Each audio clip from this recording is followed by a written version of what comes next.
जय श्री कृष्ण। राधे राधे। राधे सत्संग की सत्संग श्रृंखला में आज अपन पुष्टि मार्गीय रासलीला क्या है, कब हुई और कैसे हुई, इसके बारे में जानेंगे।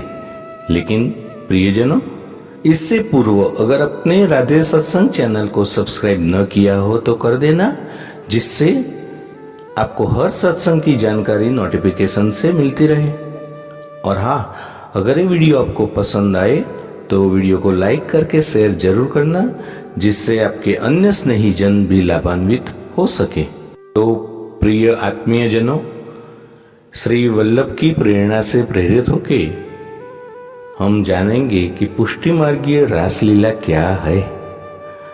माया के आवरण से रहित शुद्ध जीव का ब्रह्म के साथ विलास ही रास है। गोपियों के वासना और अज्ञान के आवरण को हटाने के लिए श्री कृष्ण ने महारास से पूर्व चीरहरण लीला की थी। चीरहरण लीला द्वारा श्री कृष्ण ने गोपियों के वासना और अज्ञान रूपी वस्त्रों के आवरण को हटा दिया और शुद्ध बुद्ध गोपियों के साथ महारास किया। पति के वियोग में छटपटाती पत्नी की भांति जब जीव ईश्वर के वियोग में छटपटाता है, तभी जीव को ईश्वर मिलते हैं। भगवान श्री कृष्ण ने व्रज में जो वेणुवादन किया तो उसकी ध्वनि दिव्य लोकों में पहुंचकर वहां के देवताओं को भी स्तंभित कर देती, किंतु रासलीला की बांसुरी तो ईश्वर से मिलनातुर अधिकारी जीव गोपी को ही सुनाई देती है। बंसी ध्वनि क्या थी?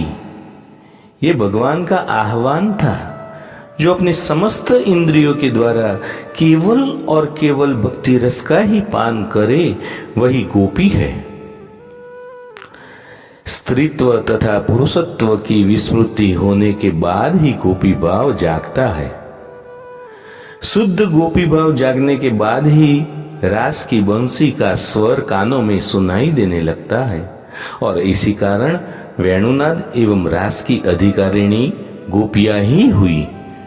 गोपियां ने अपना मन श्री कृष्ण में मिला दिया था। अतः भगवान श्री कृष्ण की योग माया ने रास लीला के लिए गोपियों के दिव्य मन व दिव्य स्थल की सृष्टि की। यदि रासलीला लौकिक श्रृंगार लीला होती तो गोपियां सज धज कर आती, परंतु यहां तो भगवान का आह्वान सुनकर उन्होंने जगत को भुला दिया।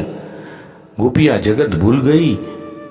उन्होंने उल्टे सीधे वस्त्र भी पहन लिए, उनका विचित्र श्रृंगार हो गया। गोविंद ने उनके मन को हर लिया था ना। भगवान है बड़े लीलामय। उन्हीं की इच्छा से, उन्हीं की बंसी के प्रेम आह्वान पर देह का बान भूली गोपियां जब भगवान के पास पहुंचती है तो उन्होंने ऐसी भाव भंगिमा प्रकट की कि मानो उन्हें गोपियों के आने का कुछ पता ही न हो। और वे उनसे पूछते हैं, गोपियां, व्रज में कोई विपत्ति तो नहीं आई? इस घोर अंधेरी रात्रि में यहां आने का कारण क्या है? मेरे पास क्यों आई हो?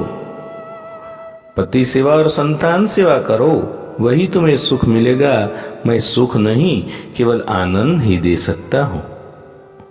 भगवान जीव को संसार में लौटाते हैं, प्रलोभन देते हैं, माया जाल में फंसाते हैं। रास शिरोमणि श्री कृष्ण गोपियों को स्त्री धर्म समझाते हैं। गोपियां तो जानती थी कि श्री कृष्ण योगेश्वर अंतर्यामी पूर्ण ब्रह्म है। गोपियां उसका उत्तर देती हैं कि आप ही हमारे सच्चे पति हैं। जब हमें साक्षात परमात्मा मिल गए तो इस लौकिक पति से क्या लेना देना। अब हमारे लिए स्त्री धर्म पालन करने की कोई आवश्यकता ही नहीं है। गोपियां आगे कहती हैं, हे गोविंद, हमारे पांव आपके चरण कमलों को छोड़कर एक पग भी पीछे हटने को तैयार नहीं है। हम व्रज को लौटे तो कैसे लौटे? हमारा मन ही तो आप ही में रमा हुआ है। हम आपका स्वरूप में तदाकार होना चाहती हैं। गोपियां ने अपने हृदय में जिस विशुद्ध प्रेमामृत को बर रखा था, उस प्रेमामृत की चाह पूर्ण काम भगवान को हो गई। भगवान श्री कृष्ण ने देखा कि गोपियों का प्रेम सच्चा है, ये शुद्ध भाव से ही मुझे मिलने आई है, अतः उन्होंने उन्हें अपना लिया।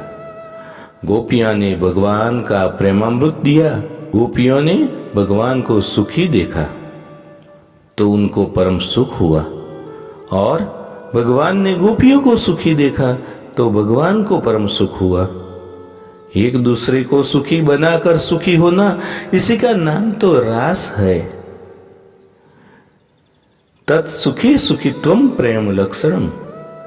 यह रासलीला त्याग की पराकाष्ठा का रूप बताने वाली है। श्री कृष्ण ने एक साथ अनेक रूप धारण किए, जितनी गोपियां थी उतने ही स्वरूप बना लिए, और प्रत्येक गोपी के साथ एक एक स्वरूप रखकर रासलीला आरंभ की। हजारों जन्मों की तपस्या के फल स्वरूप विरही जीव आज ईश्वरमय हो गया। गोपियां श्री कृष्णमय और भगवानमय हो गई, सभी हाथों से हाथ मिलाकर नाचने लगे। रास में साहित्य, संगीत और कला नृत्य का समन्वय हुआ। गोपियां आनंद के अतिरेक में नाच रही थी। उन्हें देखकर श्री कृष्ण ने भी ताल का अनुसरण करते हुए नाचना शुरू कर दिया। ब्रज बनिता मध्य रसिक राधिका, बनी शरद की राती हो, नृत्य तत थे गिरिधर नागर, गौर श्याम अंग कांति हो। एक एक गोपी बीच बीच माधो, बनी अनुपम भांति, जय जय शब्द उच्चारत सुर मुनि, कुसुमन बरख अगाती। ब्रह्म से जीव का मिलन हुआ। जैसे कि नन्हा सा शिशु निर्विकार भाव से अपने परछाई के साथ खेलता है, वैसे ही रमा रमण भगवान श्री कृष्ण ने व्रज सुंदरियों के साथ विहार किया। न कोई जड़ शरीर था, न कोई प्राकृत अंग संग। भगवान श्री कृष्ण की इस चिदानंद रसमयी दिव्य क्रीड़ा का नाम ही रास है। ब्रह्मा जी, देवर्षि नारद एवं रासलीला महारास देखते हुए ब्रह्मा जी सशंकित हुए कि इस प्रकार पराई नारियों से लीला करना शास्त्र मर्यादा का उल्लंघन है। भगवान श्री कृष्ण ने एक और लीला रची। श्री कृष्ण ने सभी गोपियों को अपना ही स्वरूप दे दिया। अब तो सब जगह कृष्ण ही कृष्ण दिखाई दे रहे थे, गोपियां थी ही नहीं। सभी पीतांबरधारी कृष्ण हैं और एक दूसरे से रास खेल रहे हैं। अब श्री कृष्ण के साथ श्री कृष्ण की क्रीड़ा हो रही है। शुद्ध जीव अब ब्रह्म बन गया है। ब्रह्म का ब्रह्म के साथ विलास करने का नाम ही तो रास है। ब्रह्मा जी ने मान लिया कि यह स्त्री पुरुष का मिलन नहीं है, यह तो अंश और अंशी का मिलन है। श्री कृष्ण गोपी रूप हो गए हैं और गोपियां श्री कृष्णमय हो गई हैं। कृष्ण रूप ब्रह्म रूप हो जाने के बाद गोपी या जीव का अस्तित्व ही कहां रहा।